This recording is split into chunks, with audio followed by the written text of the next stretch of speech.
Hello গাছপ্রেমী বাগানপ্রেমী ভাই বোনেরা, ভাবছেন সেজে গুজে আপডেট দিতে এসেছি।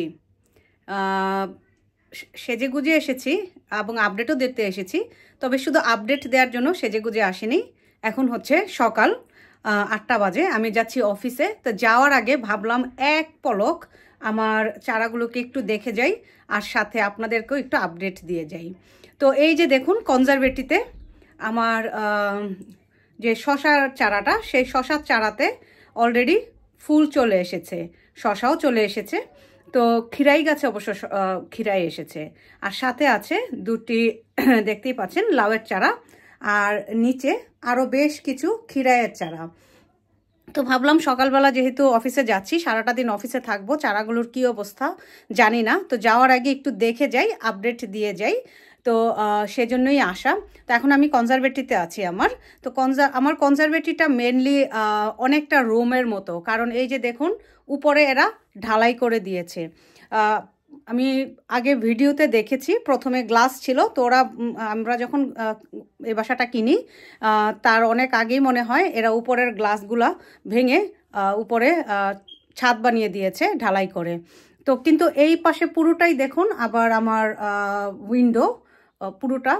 তো এই কনজারভেটিটা মোটামুটি বলতে পারেন ভালোই গরম হয়। তারপর আমরা একটু ইনসুলেশনও করিয়েছি এই যে নতুন করে।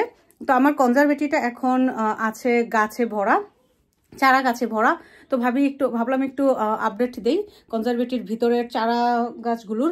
সবসময় পলিটানেল নিয়ে খুব এক্সাইটেড থাকি, পলিটানেল নিয়ে আমি আপডেট দিই আপনাদেরকে, পলিটানেলের ভিতরে কি কি চারা আছে বা উইন্ডোতে আমার কি কি চারা আছে। কিন্তু কনজারভেটিতে আমার কি কি চারা আছে, এটা হচ্ছে আমার প্রথম ভিডিও কনজারভেটির। তো এই যে দেখুন এখানে আছে লাউয়ের চারাগুলো, সব লাউয়ের চারা এখানে আছে। এই পাশে আছে সিমের চারা, তারপরে আছে চিচিঙ্গার চারা আছে, করলার চারা। তো এই পাশে আরও চারা আছে, আর এখানে কিছু ইনডোর প্লান্ট রাখা আছে। তো আমার কনজারভেটিটা এখনও গুছানো হয়নি, অনেকটা ম্যাসি অবস্থায় আছে, তাই আমি পুরো কনজারভেটি দেখাচ্ছি না, শুধু আমি চারাগুলোর সাথে ইন্ট্রোডিউস করিয়ে দিচ্ছি। তো এই যে এখানে আছে দেশি সিম, দেখতে পাচ্ছেন দেশি সিমের চারা, সব দেশি সিম এই যে বড় হয়ে গেছে, এগুলোকে বাইরে দেওয়ার সময় হয়ে গেছে। আছে টমেটোর চারা, আছে পুঁইয়ের চারা, তারপর করলার চারা, সূর্যমুখী ফুলের চারা। একটা ইন্টারেস্টিং ব্যাপার হচ্ছে এই দেখুন এই যে লাউয়ের চারার নিচে উঠেছে ব্যাঙের ছাতা, মানে মাশরুম আর কি। তো এই যে মাশরুমটাকে এখন আমি টেনে ফেলে দেব, কারণ এটাই সব পুষ্টি গুণ নিয়ে নিচ্ছে, যার কারণে আমার লাউয়ের চারাগুলো বাড়তে পারছে না। তো ভাবলাম আজকে আমার কনজারভেটি থেকে ছোট্ট একটা আপডেট আপনাদের সাথে শেয়ার করি। এখানে অনেক ফুলের চারা আছে, এটা হচ্ছে স্পাইডার প্লান্ট, আছে সাকুলেন্ট, আছে এটাকে কি বলে অ্যালোভেরা। তো বিভিন্ন ধরনের চারাই এখানে রাখা আছে। তো এগুলা চলে যাবে কয়েকদিনের মধ্যেই বাইরে, কারণ এগুলাকে সামাল দেওয়া অনেকটা কষ্টসাধ্য হয়ে যাচ্ছে। এই যে দেখুন এরা উপরের দিকে উঠতে পারছে না, এদের এখন বড় সাপোর্ট দরকার। এই যে বেচারা বেঁকিয়ে গেছে, তো এগুলাকে একটু এখন সাপোর্ট দিতে হবে, কারণ সাপোর্ট না দিলে এগুলো ঠিকভাবে সুন্দরভাবে হেলদি হয়ে ফুল ফসল দিতে পারবে না। তো আমি খুব শীঘ্রই এগুলোকে বাইরে ট্রান্সপ্লান্ট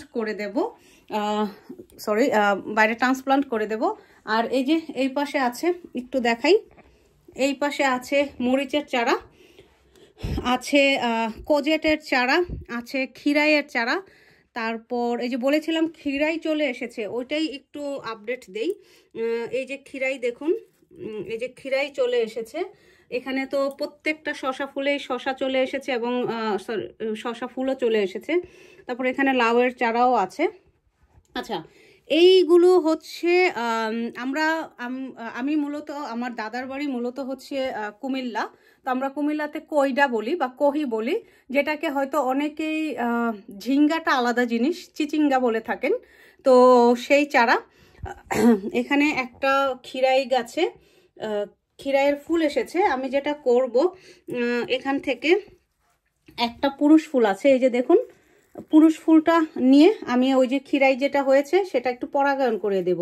এই দেখুন এই খিরাই ফুল, এই যে খিরাই ফুল দেখতে পাচ্ছেন, এটা হচ্ছে পুরুষ ফুল, কারণ নিচে কোনো খিরাই নেই। আর এই যে এটার নিচে দেখুন একটা খিরাই আছে। তো তো এই বছর আমি খিরাই করেছি, অনেকগুলো খিরাই করেছি, শশা করেছি, বিভিন্ন জাতের শশা আছে আমার কাছে, আমি দেখাবো। বৃক্ষ তোমার নাম কি, ফলে পরিচয়। এই মুহূর্তে আমি বলতে পারছি না কোনটা কোন শশার চারা।